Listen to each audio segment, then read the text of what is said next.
Where am I? Where am I? Alien fetus in a jar? Earthling, you are trapped in the psychic realm. The only way to escape is for you to remember the Doctor. Remember the Doctor! Okay, I can do that. I'm calling the doctor. The doctor! Oh, I did it. I remembered the doctor. Wait a minute. Doctor who?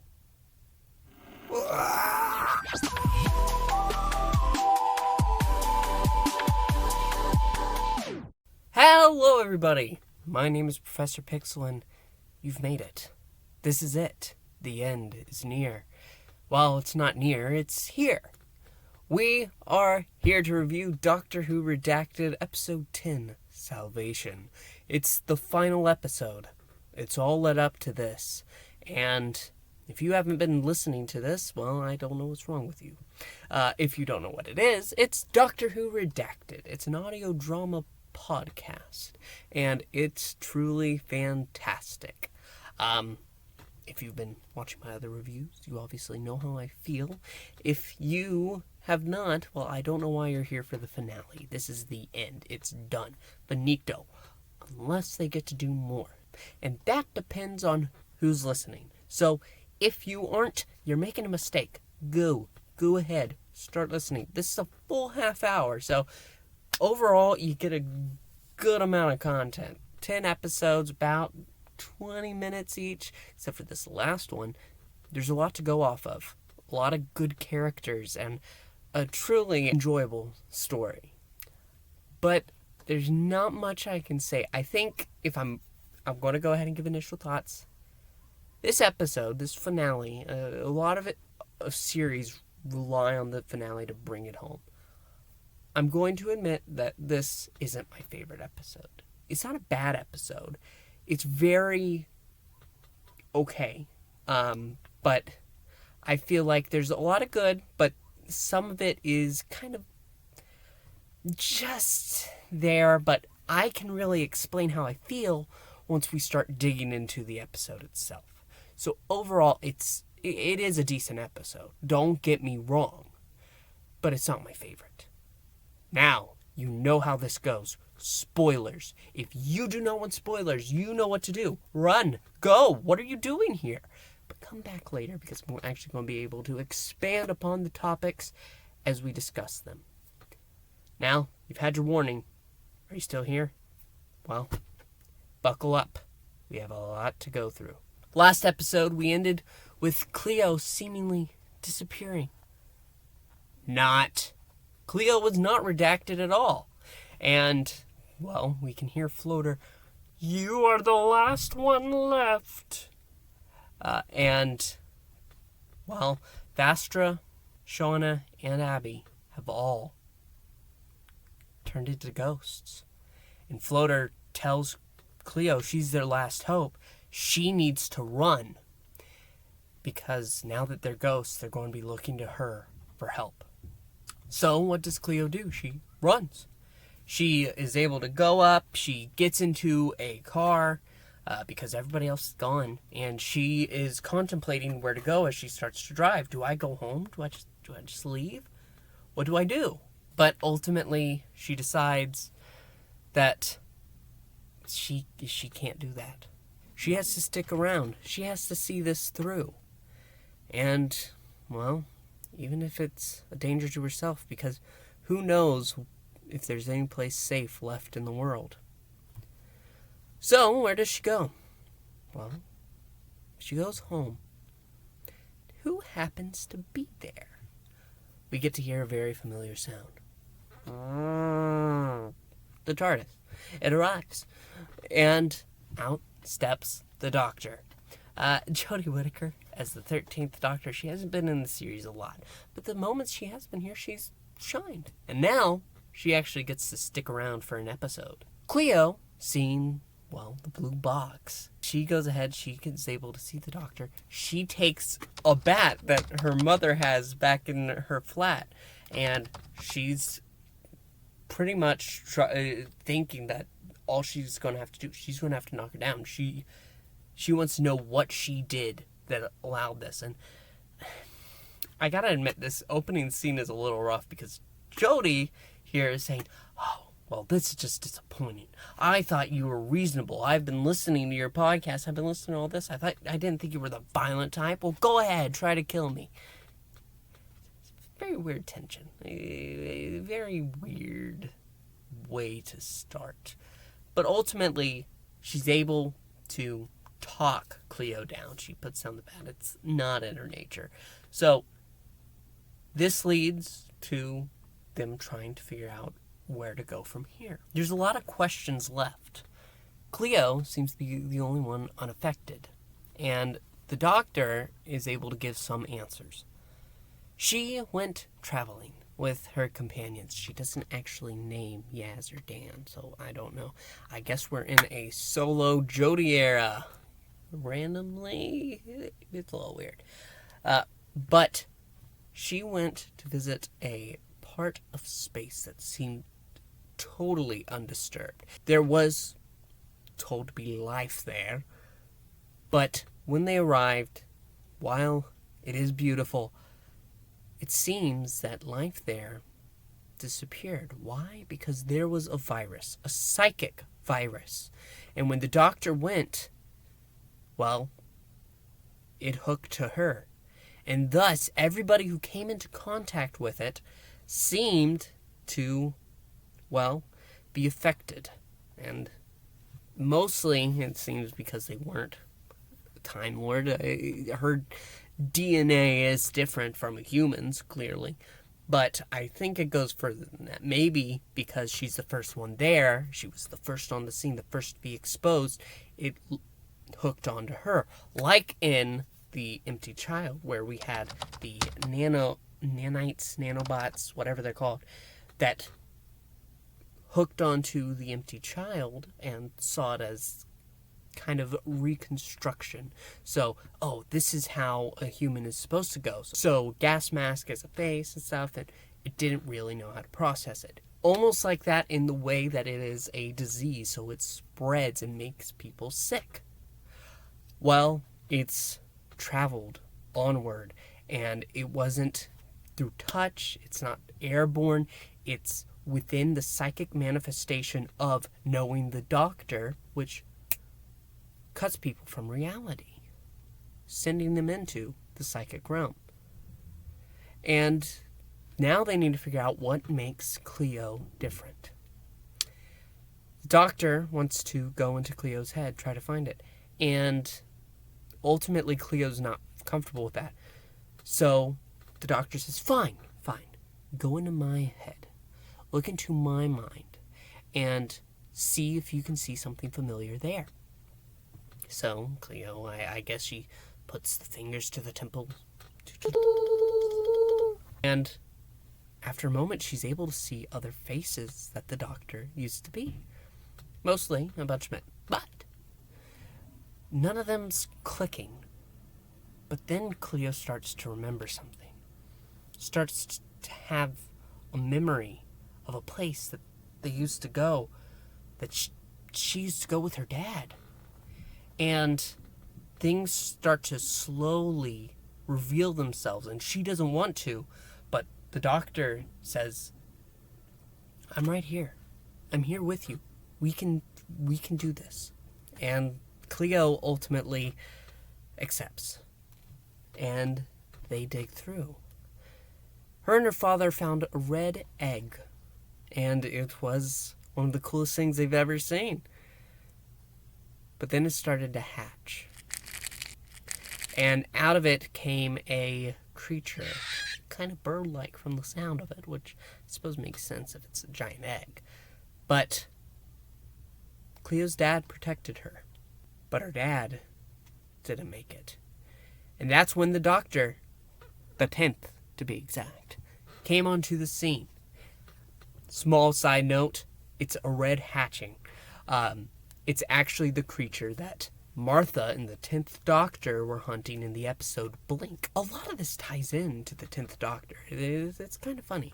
But, well, that's for other reasons. But this helps the Doctor realize what exactly happened. The human mind is able to cut itself off, protect itself. And Cleo's mind wanted to protect her from the grief. Her mind cut off the fact that her dad was killed by an otherworldly creature. Cut itself off from aliens, the belief of life out there, and it said she jokes about it with her friends, but she never believed it herself.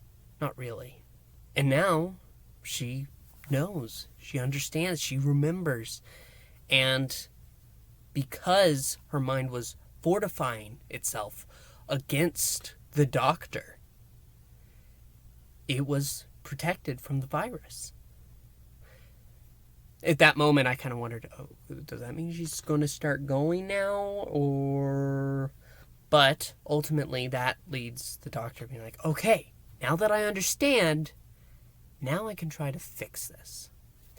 They're able to find equipment left over by Unit because everybody's gone from Unit. Everybody's gone from everywhere. And they are going to try to broadcast a signal to interact with the psychic realm to hopefully pull people in. And the Doctor arrives on the scene, and she's there hoping cause some attention, bring them to him. But it seems that when they get there, the ghosts appearing by hundreds, they're pulling the Doctor apart. They're reaching for her, trying to get to her. And I don't really understand what's happening here because it feels like a very visual thing, and there's a lot of noise going on, so I wasn't exactly sure. But it sounds like the Doctor's pretty much taken out of commission. So Cleo uses the Unit broadcasting system because the Doctor, her last words before she fades or passes out, whatever, says, make them remember. So Cleo, in her last effort, puts on an episode of the Blue Box Files. The Blue Box Files broadcasts, but it's too late. Cleo, for real this time, is redacted. She's taken out of commission. She seems to be done. And now she's in some otherworldly sector, and she's not exactly able to reach the people around her, but then she notices someone. It's her mom. And her mom wants to take some time to apologize while also saying, we got to get to Jordan. He's back in my flat. He's so cold. He's going to die. But Cleo, she still has that rough feeling towards her mother. And you can't exactly blame her. She cut her off when she was 16 years old. But her mom wants to do better. She wants to be better. And, that is really important. And she kind of accepts her apology. But that's when Abby and Shauna arrive. And they've been looking and they've been saying they're going to freeze to death. And Cleo's like, no, you're not going to freeze to death. Nobody's physically here anyway. She realizes this is all in their mind. And she is able to hear in the distance Blue Box Files playing, broadcasting. She tells the girls, we have to focus on this. Listen, you aren't freezing. You aren't feeling anything. You need to realize this right now. This is all in your head. It's psychosomatic. Psychosomatic? Whatever. It's all in their mind. They need to focus on what's real, and that's the broadcast. So focus on that. Remember, recall, bring it to the forefront of yourself. And that's what she does, and she starts to fade. Her mom's afraid, but she says, no, you can do this. Everybody just has to remember. And it works. Slowly, Cleo is brought it back into reality. And so, it's Abby, Shauna, her mom, everyone around seems to be remembering. recalls it, and it brings them back, anchors them to Earth once again. And it seems that the day is saved. The Doctor is back together in one piece. I don't know exactly what happened. Maybe she disappeared. Maybe she reappeared, and she seems to be back. She brings the girls into the TARDIS, says, love the show, it's great. But don't mention any of this on the show. Can't tell people. Popularity, fame, don't need it. And she says she has a mission to do. She's able to broadcast this now, but she has to broadcast it across the galaxy. She has people that she has to alert. And she has to find her friends again. And it seems that this is going to be goodbye, but Cleo asks to go. Her friends are like, what? No, Cleo, what do you mean? And the Doctor says that ultimately, yeah, sure, you could come, but you have people here, people who want you with them. You have the podcast, you have your life, you have your family, your friends. That's what matters. You gotta stick it out. Trust me, I know.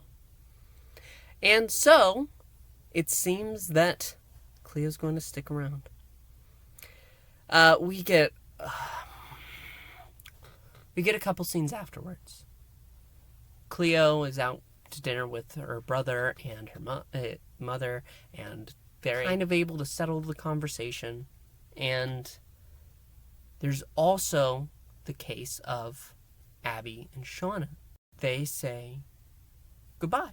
And them saying goodbye is at the station where Abby's going to, I guess, catch a ride. She visited her, I guess. I'm not sure. It seems that Abby has broken up with her boyfriend, Craig. We never heard from him. We never heard anything. We just heard about him. And she says that now I'm no longer the girl that dates guys like Craig. And, I'll find someone. So that means presently I'm single. And Shauna gets her kiss goodbye. Listen, I've loved this series. I have. I don't agree with this course of action. Shauna is obsessed with Abby. She's absolutely obsessed. And holds her up on a ridiculous pedestal. And when she doesn't meet that, she doesn't accept that. She says, you aren't being who I thought you were. And thus, Abby is the one who has to change. It's very frustrating, and I don't think it's the right course of action. I don't think they should be together. I don't think it's right. Doesn't mean Shauna doesn't deserve someone. It just shouldn't be Abby. Doesn't mean Abby has to be with Craig. It just means that Abby should not be with Shauna. I don't think it's healthy. I think it's verging on toxic. But it is what it is. It's supposed to be a happy ending, and that's what's there. The episode ends with a final episode, well, not a final episode, but an updated episode of the Blue Box Files. Life seems to be going good, and, well, Cleo says that she is just happy knowing that that blue box means that there's someone out there, someone watching, someone taking care of them. Earth. Humans. Watching after. Making sure that things are set right. There's also a little scene after the credits. It seems that Madame Vastra, though we don't get to hear from her this episode, has decided to give Cleo a gift. A new roommate. Floater is sticking around, and, it seems he's going to be staying with Cleo and her brother for the time being. Overall, you should know that I really love this show. I really do. While I said this episode isn't the strongest of them, it's still very good. I think that Jodie has been her best here. And I don't want to spend too much time talking about Chibnall, because why talk about something that's not what we want when this is who she's supposed to be? At least more of what she's supposed to be. And hopefully this means a brighter future for the 13th Doctor in audio adventures. Also, I have to say that the entire team, I think, did a fantastic job. And if they do continue, which I do hope that they do, I think that this way of storytelling can open up some interesting avenues in which they can go. If they want to do that, please, come on. I want it. Give it to me. But if they are unable to, that will be very disappointing, but I'll still be happy with what we got. We got an ending that wraps things up. There's obviously more out there in the universe for the Doctor to handle, but for our main characters, things are in a good place. And if they continue, where will they go? That's an interesting question. But that's about it. Please make sure to check out the other things on Mad Men with the Box. We have a lot going on. Audio reviews from Chris. We have our weekly show on Wednesday, 11:30 EST. That's, well, American time. Just search up the time in New York. Yeah, 11:30 p.m. then. And, well, we just want to make sure that you stick around the channel. So please make sure to like and subscribe.